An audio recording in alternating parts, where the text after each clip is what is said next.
અને અંત સમય પર જગ્યાએ સાથે પહોંચી ના શકો એટલે નિર્માણના કરાવવાનું કામ કરે. આવતો ભાવ પણ એમને જઈ અવતાર મળે એવા જ શુભ ભાવથી એમને ભક્તિ કરાવવાની છીએ. જ્યાં સ્ત્રીવા સાધુ ભગવાન છે બહુ એમને સમુદાય ખાસ એવું ત્યારે પણ જો અમારી ભક્તિની જરૂર હોય બાકી તમને પરિવારના સમુદાય પડે તો અમારી જરૂર નહીં પણ એવી જગ્યાએ પણ અમે લોકો જઈ અને ભક્તિનું કામ કરીએ છીએ. અને અમદાવાદમાં મુંબઈમાં ચાલે છે ને આખા યોગી તમારો કલાકારોનો જિલ્લા ચાલે છે. અમારા ડાયરેક્ટર સાકેભાઈ સાહેબ છે બધા લગભગ એમને ઓળખો છો આપણે બરાબર એમની સાથે કરી રહ્યા છે. 1.5 વર્ષથી આ પ્રોજેક્ટ ચાલે છે અને આ પ્રોજેક્ટને 1.5 વર્ષથી સરસ સફળતા મળી છે. એટલે આ વખતે નવા 2 પ્રોજેક્ટ એપ્રિલ એન્ડિંગથી શરૂ કર્યા છે. એમાં એક શ્રાવણ અને શ્રમિક ભગવંતોના આરોગ્યને લગતા કંઈ પણ પ્રશ્ન હોય તે પેશન્ટો કરાવ્યું છે. અને એમાંથી કંઈ પણ પ્રશ્ન હોય તો અમારા ડૉક્ટર આવે અને નિઃશુલ્ક ફી લેતા નથી. અને આ કહેવાનું પાછળ તમને કારણ એટલું છે કે તમારા જન્મમાં એવા સાધુ ભગવાન હોય અને એમને કંઈ અમારી સેવાની જરૂર હોય તો તમે એમને જાણ કરી શકો અને સારા સેતુમાં ફોન કરો. બીજો પ્રોજેક્ટ છે શ્રાવિકા સેતુ. શ્રાવિકા સેતુ એ નામ પરથી આપણને ખ્યાલ આવી જશે કે શ્રાવિકા બહેનો સંઘમાં બ્રિજનું જે કામ કરી રહી છે એને આપણે શ્રાવિકા સેતુ કહીએ છીએ. હવે આપણને એમ છે કે શ્રાવિકા બહેનો હવે તો બધું ચાલ્યા કરે છે અવધું કાઢીને કે ચાના માટે કે આ બધું કરવાની જરૂર નથી. આજે જે વાત કરવાની છે એ સાધુ ભગવાન આપણે જણાવેલી છે. છતાં આપણે શું છે કે મોબાઈલમાં આપણે દરરોજે કરવું પડે છે ને ચાર્જિંગ, અને ચાર્જિંગ કરીએ તો પછી આપણો મોબાઈલ બરાબર ચાલે એવું છે ને. બસ તો આપણે બધાને થોડા અંશે ચાર્જિંગની જરૂરિયાત હોય છે. આપણે 6-8 મહિના ગરમ કરીએ પછી આપણે ચતુર્માસના સાધુ ભગવાનને લાવીએ પછી પાછા આપણે ચાર્જિંગ કરીએ પાછું આપણું ગાડું ચાલે. 4-5 મહિના તો આપણે સરસ ભક્તિના રંગે એવા રંગાઈ જઈએ ને કે મને વિચારીએ ના તો આ ખૂબ વરસ મારે પ્રતિક્રમણ કરવા છે ને આ જ કરવું છે આના સિવાય કરવું નથી. પણ આપણું બધાનું કામ કેવું છે સોડાના ઉભરો ખોલીએ બોટલ એટલે ફટફટ આવે પાછો શમી જાય. એમ આપણે 4-5 મહિના ચાર્જિંગમાં બરાબર રહીએ પાછા સાધુ ભગવાન જાય એટલે પાછું આપણે હતા ત્યાં ત્યાં. તો આપણે આપણી જાતને સતત ચાર્જિંગ કરવી પડે અને એના માટે આવા કાર્યક્રમોનું આયોજન કરવામાં આવે છે. એમાં આજે આપણે જે વાત કરવાના છીએ એ 5-7 મુદ્દા પર વાત કરવાના છીએ. અંદર છે ને એવું થશે તમે ખાલી પાસ કરી તમે લોકો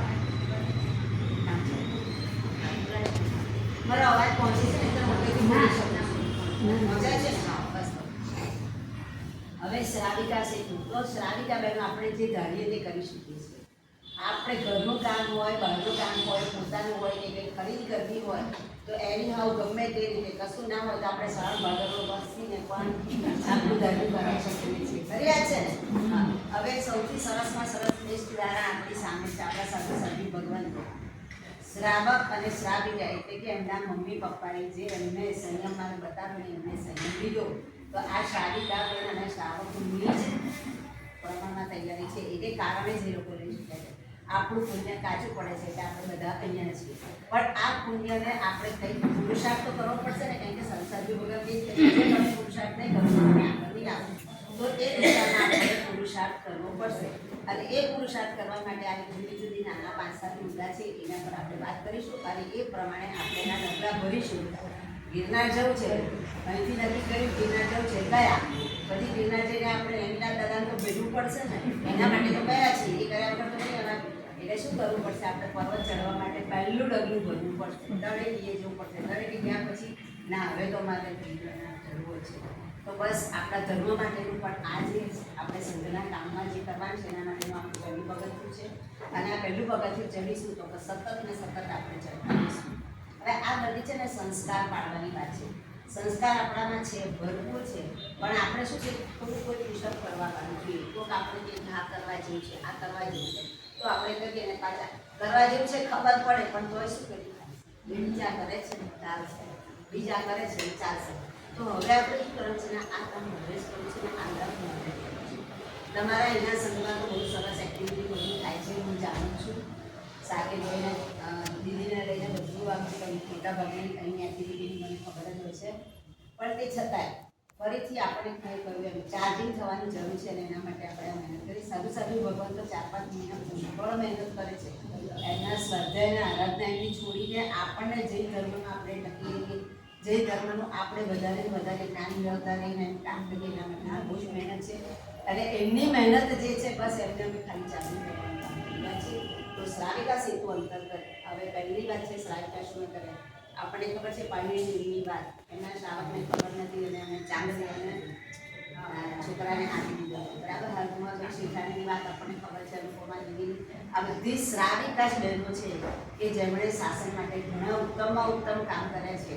આપણે ભલે શનિ સત્યાના જે બધી સત્યોની વાત આવે છે, બધી સત્યો પર એમણે ઘણું બધું કામ કર્યું છે શાસન માટે અને પોતાના પરિવાર માટે, અને એને કારણે જ આજે એમનું નામ રોશન છે. આપણે આપણું નામ રોશન થાય ના થાય એના માટે વાત નથી કરતા, પણ મારે મારા આત્માનું કલ્યાણ કરવું છે અને એના માટે આપણે આપણી પ્રવૃત્તિ કરવાની છે. બરાબર છે. હવે એક નાનકડી સંસારિક સ્ટોરી. હવે મમ્મી, પપ્પા અને દીકરી 3 જણ આ વાત કદાચ સાંભળી હશે. ચલો બીજું લાવો તો ક્યાં વાત લગભગ તમે સાંભળી હશે.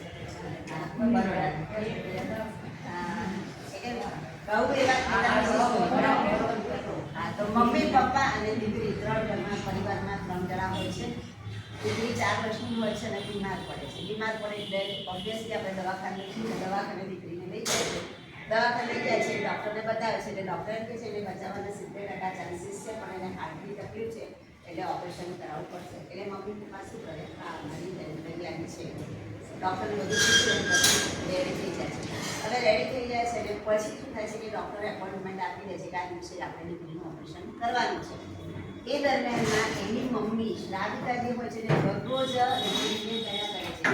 4 વર્ષની દીકરી એટલે બહુ સમજુ ના હોય, સમજદાર હોય પણ બહુ સમજુ ના હોય. રોજ એકને એક વાત કર્યા કરે, બેટા તારા હૃદયમાં રહેલા પરમાત્મા છે ને એને ડૉક્ટર અંકલને દર્શન કરવાના છે, તો તું દર્શન કરવા દઈશ ને દીકરા? કે હા મમ્મા તમે કીધું છે એટલે કરવા દઈશ. બસ એટલે આની આ જ વાત રોજ ઘૂંટાયા કરે, રોજ ઘૂંટાયા કરે. અને દીકરીના મગજમાં એકદમ ફિટ થઈ ગયું. આપણે કદાચ હોય તો આપણી દીકરીને નાની હોય અને 4 વર્ષની દીકરી પહેલાં તો આપણે તિલકને શકીએ, કદાચ આપણું જ ઓપરેશન કરાવવું પડે. પણ આ માં છે, શ્રાવિકા છે, એ ધારે તે કરી શકે. બસ એને મન મક્કમ કરી દીધું, શ્રાવકને પણ મક્કમ કરી દીધા અને દીકરીને પણ તૈયાર કરી દીધી છે. ઓપરેશન દિવસ આવે છે, હોસ્પિટલમાં એડમિટ કરી દે છે.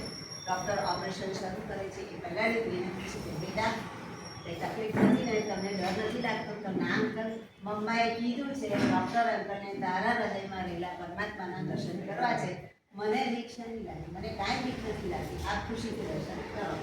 ઓપરેશન ચાલુ કરે છે. લગભગ 60-70% જેટલું ઓપરેશન થઈ જાય છે અને ડૉક્ટરને ટેન્શન થઈ જાય છે કારણ કે બ્લડ સર્ક્યુલેશન બંધ થઈ જાય છે. એટલે ડૉક્ટરને એમ થાય છે કે અરે હવે શું થશે, શું થશે?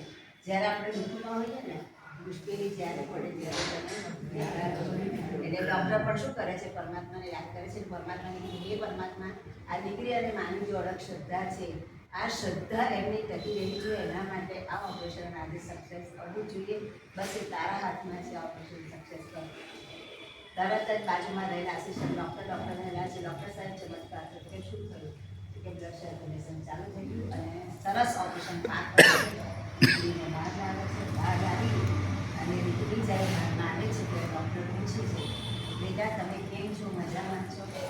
ડૉક્ટર અંકલને પહેલો સવાલ છે કે એ બધી વાત તો બરાબર છે, પણ પહેલાં તમે કહો કે તમે મારા હૃદયમાં રહેલા પરમાત્માના દર્શન કર્યા તો એ પરમાત્મા તમને કેવા લાગતા હતા? ડૉક્ટરના આંખમાંથી સતત અશ્રુધારા વહેવા માટે માળામાં રોકી રાખેલું પણ તરત પાછું ચાલુ થઈ ગયું. અને એમને એમ થયું કે આ દીકરીમાં કેટલી બધી ધર્મ પ્રત્યેની અલગ શ્રદ્ધા છે કે મારે એની કેવી રીતે યાદ કરવી છે. એટલે પછી કહે છે બેટા આ દિન સુધી મેં જે દર્શન નથી કર્યા પરમાત્માને એવા દર્શનાની કરાવો તે મારા પરમાત્માના દર્શન છે. બસ કહેવાનો મતલબ એટલો જ છે કે શ્રાવિકા ભેગોજી તરણી નથી પોતે પણ જે ઈચ્છે કરી શકે ને બાળકો પાસે પણ કરાવી શકે, પણ ખાલી આપણે ધરવાની જરૂર છે. જો આપણા ધરણામાં આપણા વિચારમાં કંઈક ખોટ આવે છે તો એ આપણે મંજિલ સુધી પહોંચી શકતા નથી. તો જો મંજિલ સુધી પહોંચવું હોય તો મક્કમ નિર્ધાર આપણે કરવો જ પડશે કે આ કામ